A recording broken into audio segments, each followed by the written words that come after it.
Donc, ANSSI 3.0, c'est quoi? L'objectif, pour moi, c'est de comprendre et de vous faire comprendre le Web 3, c'est-à-dire cette troisième génération du Web. Sur les 3 premières sessions, l'idée c'était de présenter un peu la blockchain, un peu les NFT, avec des visions très larges. L'idée c'est de faire vraiment une introduction. Sur la 3e séance, j'ai présenté The Merge, qui est en fait la réforme la mise à jour de la blockchain Ethereum, et donc en reprenant un peu ce que c'est qu'une blockchain à chaque fois. Là, on va parler donc, de Web3, on va parler de ANSSI 3.0, pourquoi. Pourquoi se retrouver tous les mois et qu'est-ce qu'on peut en faire ensuite. Pour moi, c'est construire aussi le futur d'ANSSI finalement. Je pense qu'on est vraiment à la pointe d'une révolution qui va toucher tous les domaines. Donc, et ici à Annecy, on a la chance d'avoir un endroit où il y a tous ces domaines-là. Et donc, on est dans un laboratoire à état humaine où on peut, voilà, on va pouvoir tester, on va pouvoir lancer des choses. Donc, mon objectif à moi, c'est d'apprendre, c'est de présenter, de montrer. Je pense qu'on n'apprend pas mieux qu'en présentant aux autres, en expliquant, en enseignant. Et donc, c'est d'apprendre avec vous, de vous faire comprendre. Ma mission chiffrée pour moi, c'est aujourd'hui, c'est former 1000 personnes au Web3 à Annecy. Et je pense que 1000 personnes, c'est très conservateur au vu des technologies qu'on peut utiliser. Donc j'ai mis 1000 parce que c'était le tout début, mais ce sera peut-être 1 million dans 6 mois. Parce que dans les 1000, je pense qu'on va y arriver très vite. Mon objectif, c'est aussi d'impulser un réseau Web3 local. Je pense qu'on a tout ici, il y a les personnes, il y a la motivation, et finalement, on a aussi la chance d'avoir un domaine qui s'ouvre où les gens ne connaissent pas grand-chose. Donc en réalité, on monte très très vite en compétences, on peut très vite être expert dans ce domaine-là. Puis, je dis entre parenthèses, répliquer. Répliquer, c'est dire, comme je vous le disais, on a tout à Annecy. Donc pourquoi? Si ça marche, on pourra le répliquer d'abord peut-être à Caen, j'en sais rien, à Albertville, dans les petites villes au début, et puis à un moment avec une solution suffisamment solide, Genève, Paris, Londres, New York, San Francisco, Pékin, enfin voilà, vous m'avez compris. Voilà. Et l'objectif aussi, ma mission personnelle, c'est d'accélérer les projets qui pourraient émerger d'ici. Et donc l'accélération, elle peut se faire sur plein de verticales possibles, mais il y a potentiellement le réseau. Pour moi, le réseau, c'est vraiment essentiel, c'est vraiment la manière d'avancer le plus vite possible. Et puis l'aspect technique, faire rencontrer les compétences avec les appétences. Alors voilà, moi c'est Thomas, j'ai transformé je me suis transformé en heythomas.if. Alors est-ce qu'il y en a ici qui savent ce que c'est le point .if ou qui savent pas plutôt? Ok, point .if. Ok, alors le point .if c'est une sorte de nom de domaine qui est inscrit sur la blockchain. Et on peut acheter ce nom de domaine. Donc le heythomas, c'est mon petit nom de domaine, c'est mon pseudonyme dans la blockchain Ethereum.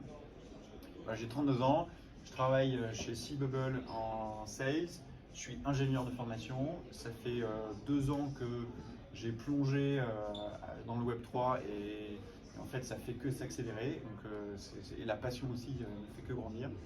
Je suis membre de communauté Web3 à Paris, à Genève. Je pars jeudi soir à Paris faire l'ouverture de la NFT Factory.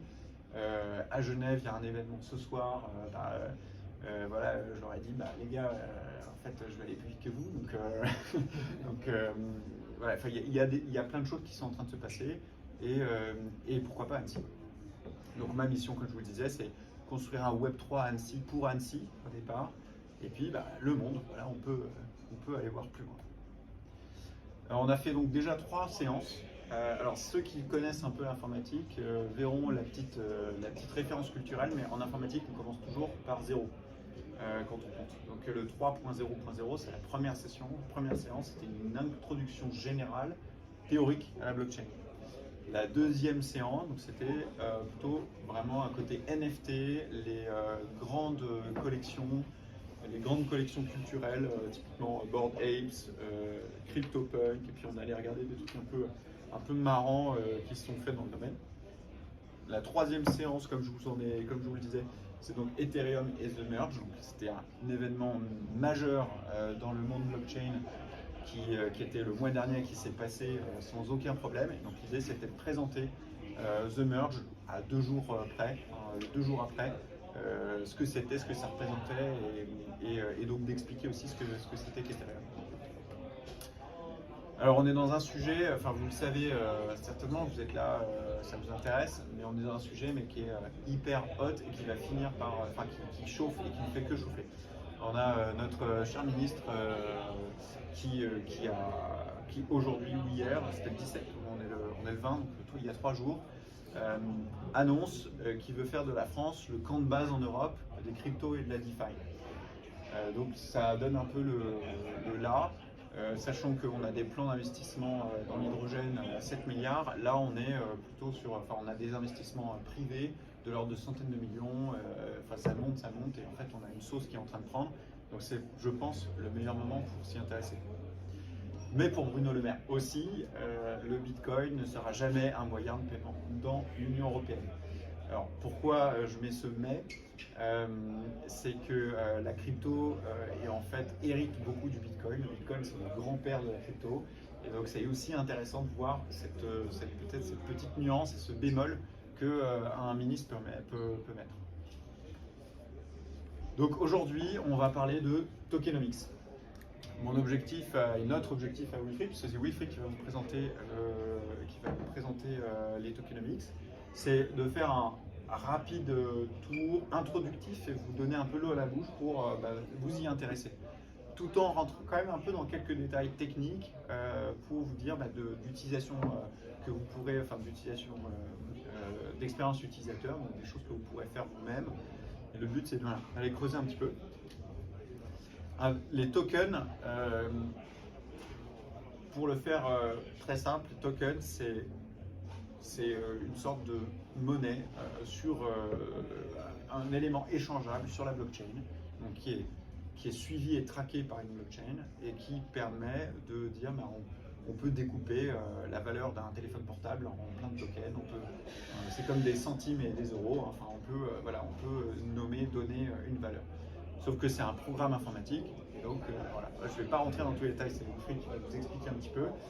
Il va vous l'expliquer sous la forme des exemples de tokens, comme ça vous pourrez un peu petit à petit essayer de comprendre. L'objectif, c'est pas que vous saisissiez l'ensemble tout de suite, parce que c'est un sujet très vaste, mais c'est que voilà, on vous donne quelques clés et surtout on donne des éléments pour commencer des discussions après tout à l'heure ou par la suite avec nous, et le mois suivant, etc.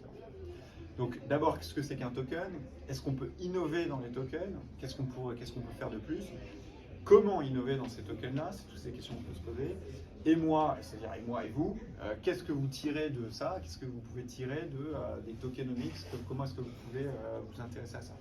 Tout ça, c'est la science des tokens, tokenomics, donc l'économie des tokens. C'est un peu une caricatural de dire ça comme ça, mais et là, je vais laisser Wilfried parler, et que je vous dis, on a un essuyage de plate, donc on n'a pas encore fait le passage à un micro facilement transférable. Voilà. Tiens. Je vais vérifier parce qu'il est toujours en route.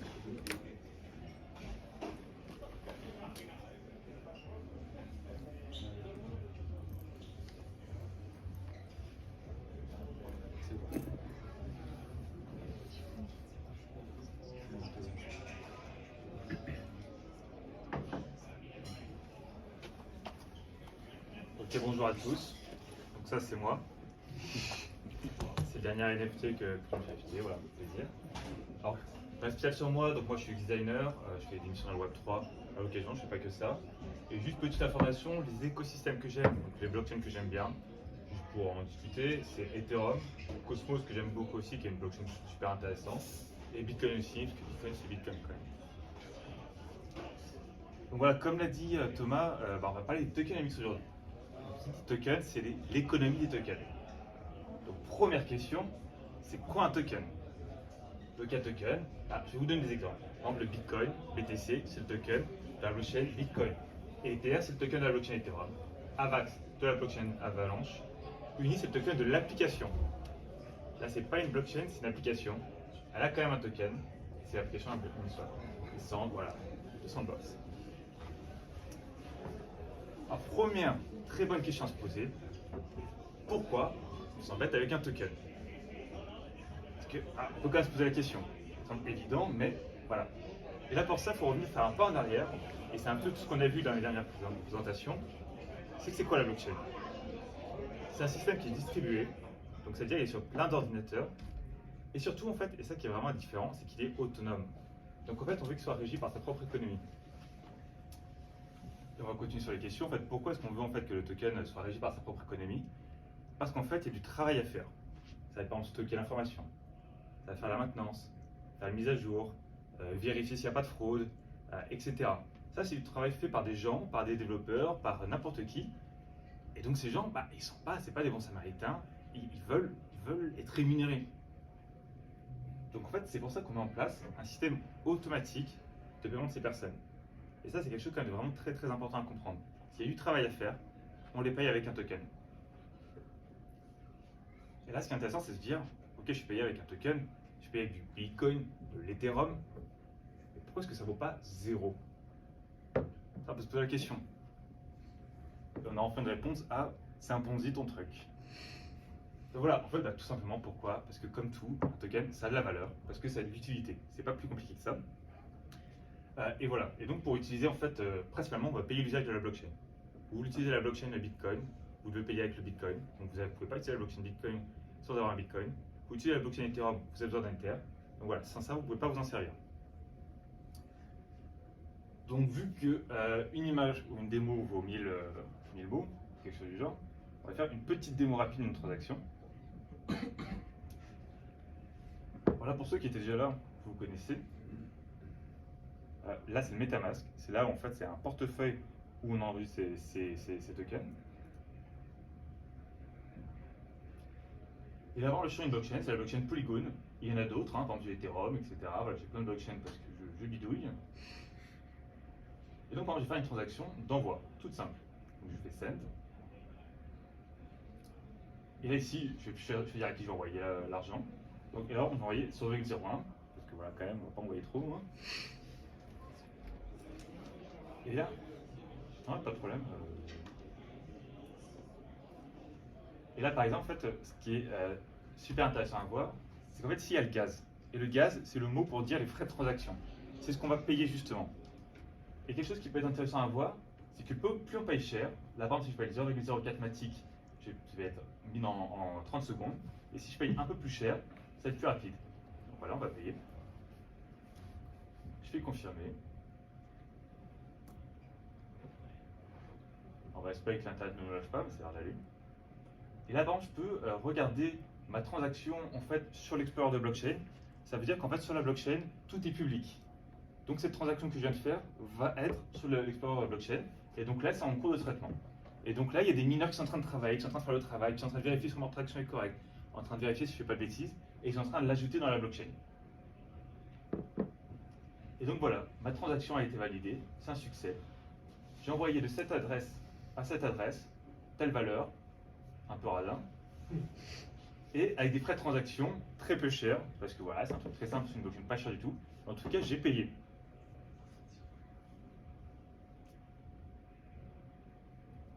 Donc voilà, on en revient ici. Et donc, la bonne question, c'est pourquoi j'ai payé pour ça en fait. Hein.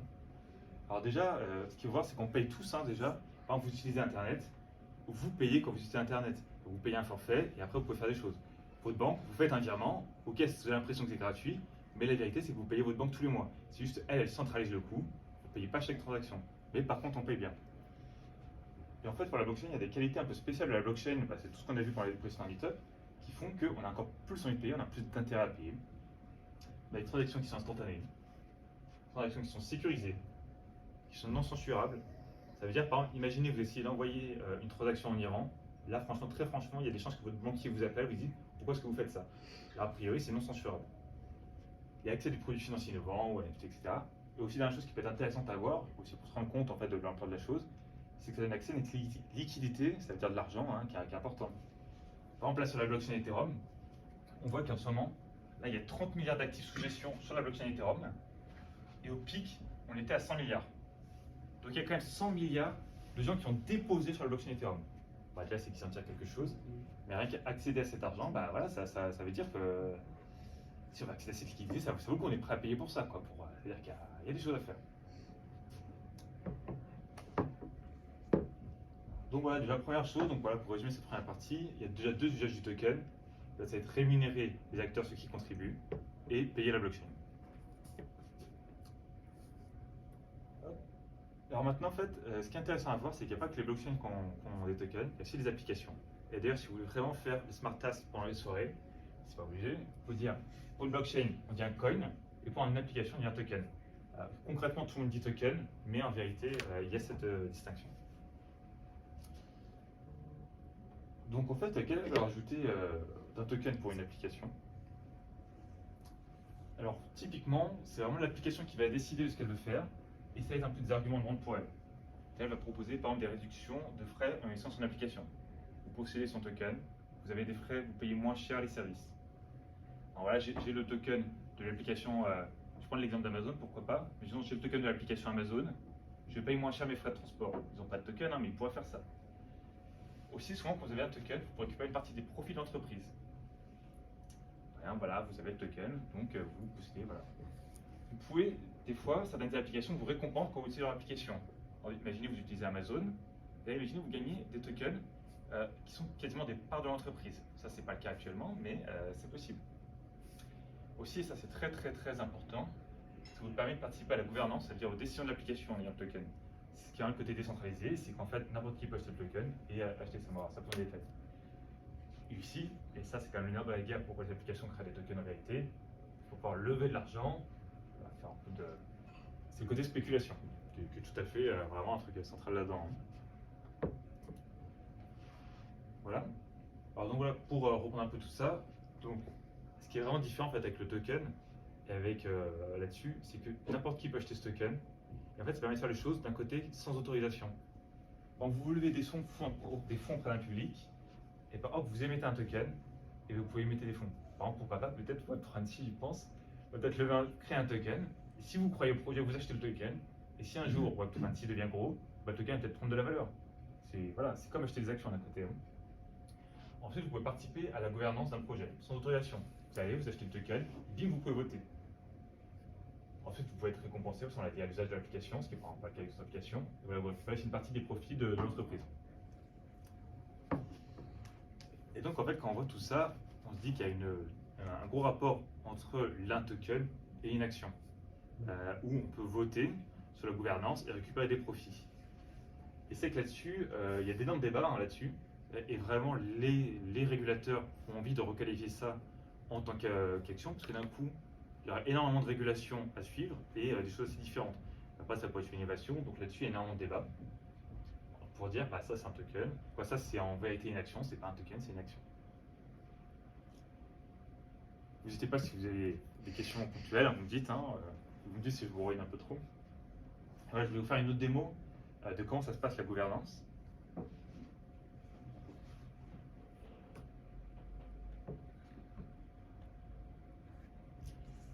Alors là, je vais sur le hub d'une blockchain qui s'appelle Atom Cosmos. Voilà, c'est une blockchain que j'aime bien.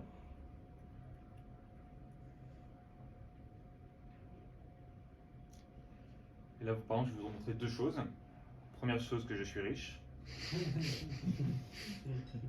Deuxième chose, que je participe à la sécurité. Là, je fais du staking, c'est ce qu'on a vu la dernière fois. Le staking, c'est-à-dire participer à la sécurité. Et donc voilà, j'ai stacké tous mes jetons. Et en échange, je gagne des rewards. Là, j'ai gagné, je l'ai mis il y a pas longtemps, j'ai gagné 0,01. Et c'est quand même, par exemple, sur cette blockchain, c'est quand même du 18%. Ouais. Sécurité de quoi? Et ben, c'est un peu c'est justement la sécurité. Tout à l'heure, on disait, il y a les gens qui sécurisent le réseau, qui vérifient s'il n'y a pas de fraude, qui font du stockage d'informations, tous ces acteurs qui contribuent, et ben, on les paye avec ce token. En fait, on sécurise la blockchain. Et justement, moi, en faisant ça, je participe à la sécurité. Et donc on me paye pour ça. Et alors autre chose, voilà, donc derrière ça, il y a ce côté gouvernance. Ça veut dire, vu que j'ai des jetons dans le protocole, et là je peux voter. Par exemple, là j'ai une proposition, c'est est-ce qu'on autorise les validateurs, je vous passe les détails, à avoir un minimum de 5% de commission. Et voilà, il y a un vote qui est fait auprès de tous ceux qui ont des jetons. Et là, par exemple, ça a été refusé. Voilà, c'est pas accepté, donc voilà. Et n'importe qui peut avoir un token, peut avoir ça. Et plus t'as de tokens et plus t'as de pouvoir. Alors, et ça, c'est exactement ça. Et c'est vrai que ça pose des vraies questions, hein, franchement. Il y a un vrai problème de les plus riches peuvent devenir les plus riches. Ou même ceux qui sont arrivés beaucoup plus tôt, ils ont un avantage parce que, imaginons que vous avez acheté les tokens tout au début, vraiment pas cher du tout. Voilà, 10 ans plus tard, les tokens valent extrêmement cher. Donc, c'est pas parfait en vérité, hein. Franchement, des fois, on est un peu réfléchi sur la blockchain, mais c'est pas parfait, hein. Les règles de gouvernance, elles sont les mêmes sur toutes les blockchains? Bonne question. Et non, franchement, ça dépend vraiment des blockchains. Et c'est vrai que c'est là où il faut vraiment regarder dans le détail. Et c'est que là-dedans, le câble est dans les détails. Et c'est vrai que ça va vraiment changer à chaque fois. Ouais. C'est une excellente question. En fait, c'est aussi ce qui fait la réussite ou l'échec d'une blockchain. C'est-à-dire qu'il y a l'équilibre dans la gouvernance et c'est comme quand on. Enfin, si on prend un exemple historique, je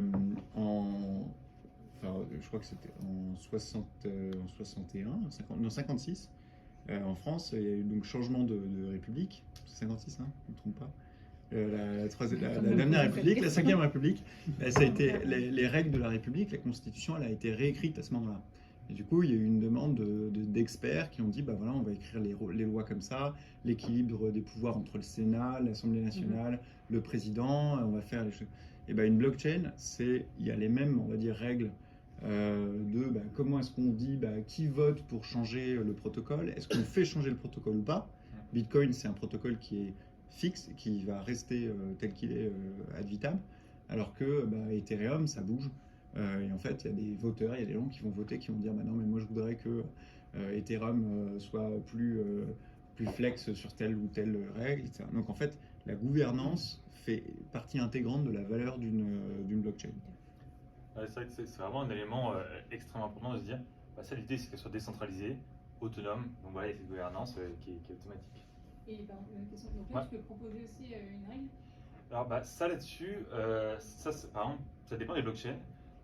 Là, typiquement, en général, tu dois commencer sur des forums participatifs, proposer ta gouvernance, essayer d'avoir des gens derrière toi, la plupart du temps, c'est ça.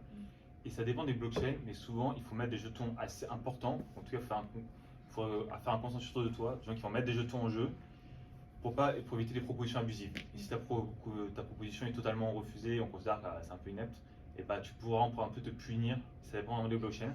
Tous les mécanismes de consensus et de gouvernance qui vont être définis, et ça va vraiment dépendre à chaque fois. Mais en théorie, rien n'empêche, et vraiment c'est assez marrant, hein, tu es sur un gros protocole, tu peux faire ton petit post sur un forum, où, enfin c'est une blockchain, toi-même tu peux faire ton post. Et si tu es pertinent, tu es pertinent. Si tu connais rien, tu connais rien. Voilà. Mais franchement, rien n'empêche de dire son avis, et c'est ça qui est assez sympa, quoi.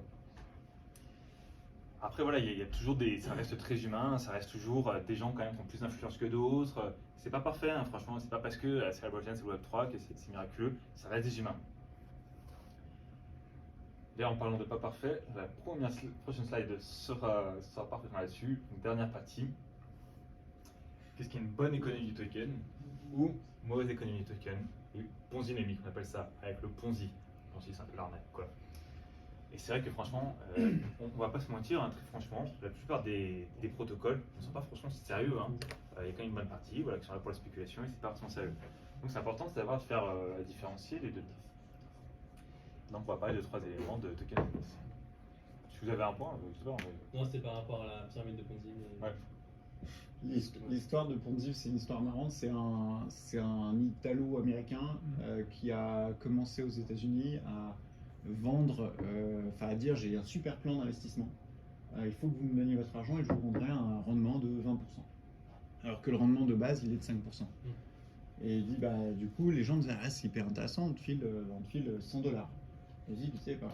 Et en fait, il allait chercher une autre personne, puis il dit, j'ai un super rendement, 20%, je te prends $100, et il allait donner $20 au premier, du suivant. Et en fait, donc, il n'y avait pas de valeur créée. Et en fait, là, c'était une pyramide de Ponzi. Je ne sais pas si c'est la peine d'expliquer ça, mais en tout cas, si, voilà, c'est juste qu'il n'y a pas de valeur créée, et c'est juste, plus il y a de gens qui viennent, qui mettent de l'argent, plus le truc prend de l'ampleur et est connu, mais en fait il y a zéro valeur créée, et en fait il y a même de la déperdition de valeur, parce qu'à la fin il y a des gens qui vont commencer à dire attendez, moi je veux mon argent, et puis au début on peut assurer de rendre l'emprunt, mais au bout d'un moment si tout le monde se dit moi je veux mon argent de nouveau avec les rendements, toute la pyramide s'effondre, et puis ben, il y a plus que ceux qui sont tout en bas, les derniers arrivés, qui pleurent.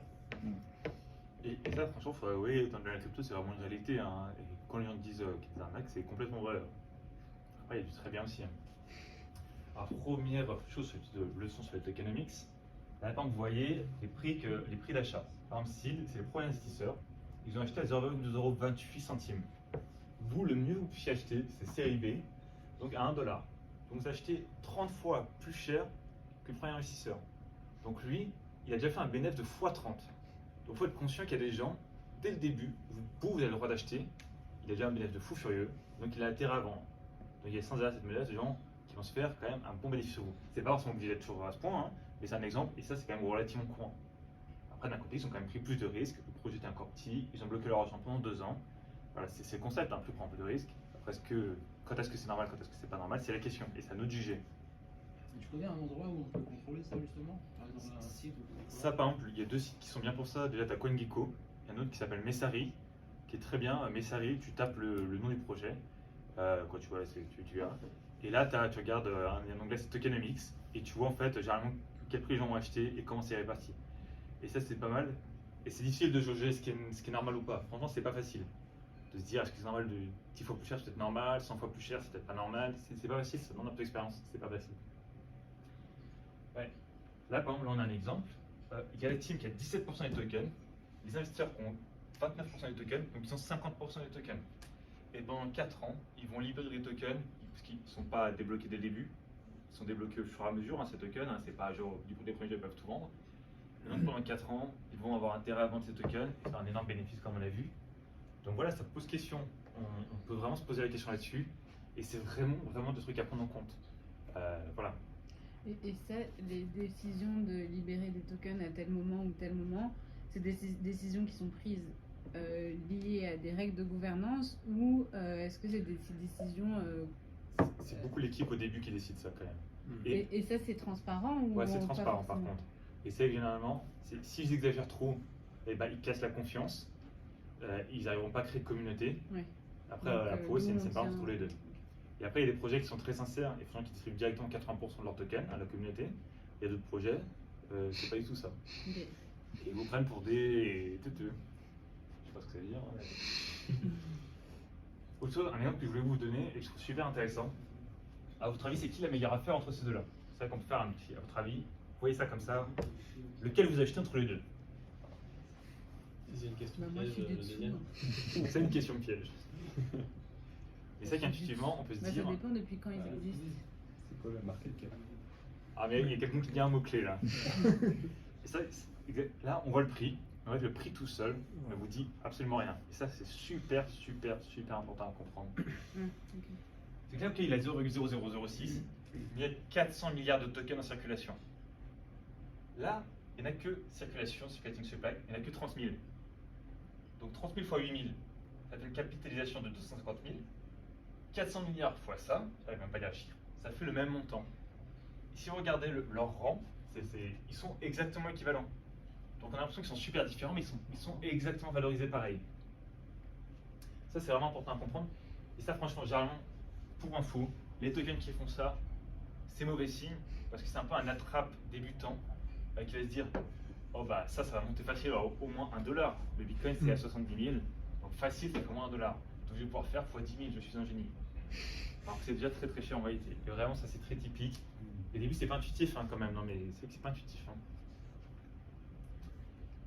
Et pour terminer sur les tokens, autre chose qui est important à voir, c'est un ligné. C'est que là par exemple en circulation, j'ai 300 millions de tokens. Voilà, je multiplie par le prix, j'ai la valorisation. Mais en vérité, à long terme, j'aurai 1,8 milliard qui va être entre 1,8 milliard et 3 milliards de tokens qui vont être émis. C'est un peu là, ce qu'on voyait tout à l'heure, la courbe d'émission, je vais vous la remontrer rapidement. C'est un peu cette courbe d'émission. À la fin, voilà, il y a tout ce qui est émis. Et donc, c'est se dire, en fait, mon token il va se faire diluer quand tous les tokens vont être émis. Donc ça, c'est important à comprendre, se dire, ok, je fais ça, il y en a 10 fois plus qui vont être émis, donc je vais être dilué là-dedans. Ça, très important à comprendre. Parce que le nombre de tokens qui va être émis au final, on le sait dès le début. Ouais, exactement. Là, on sait que le max, ça sera 3 milliards. Et là, là pour le moment, il n'y a que 400 millions ou 300 millions. Ce max, il peut être évalué, j'imagine. Il peut être, oui, il peut être évalué. Évalué. Et, tu connais d'avance. Et par contre, ça au moins, ça c'est relativement transparent. Ça va être typiquement des graphiques comme ça. Où tu vois, voilà, tu vois vraiment comment ça évolue, tu es censé le savoir. Et ça c'est contrôlé quand même. Au moins, ça c'est Ok. transparent. Il y a pas. Après, ça te décide ce que tu fais. Quoi. Soit tu considères que c'est ok, soit, voilà, c'est un choix. Voilà, alors bon, pour terminer, donc, faut résumer un peu. Donc, c'est quoi les raisons d'acheter? C'est un token utile qui grandit comme une entreprise, hein, qui délivre de la valeur. C'est juste ça. Si vous pensez que ça va être utilisé. Et pas de raison de vendre, ça veut dire pas de répartition injuste comme on a vu, un déblocage des tokens qui est stable, une inflation qui est raisonnable. Donc voilà. Pour terminer, c'est juste un dernier mot d'ouverture et ça va nous amener sur la suite. Si un jour tout le monde avait un token, si tout le monde crée un token, Anti 3.0 peut-être, n'importe qui peut créer un token, de plus en plus de créateurs, de youtubeurs, de machin, ils se disent je pourrais créer mon propre token pour ma communauté en échange de donner mes services. Ça se réfléchit. Il y a vraiment, c'est vraiment un truc, il y a des vrais projets à fond là-dessus. Et voilà, donc c'est l'avenir. Et l'avenir, ça sera avec Thomas, donc je vais lui passer la main.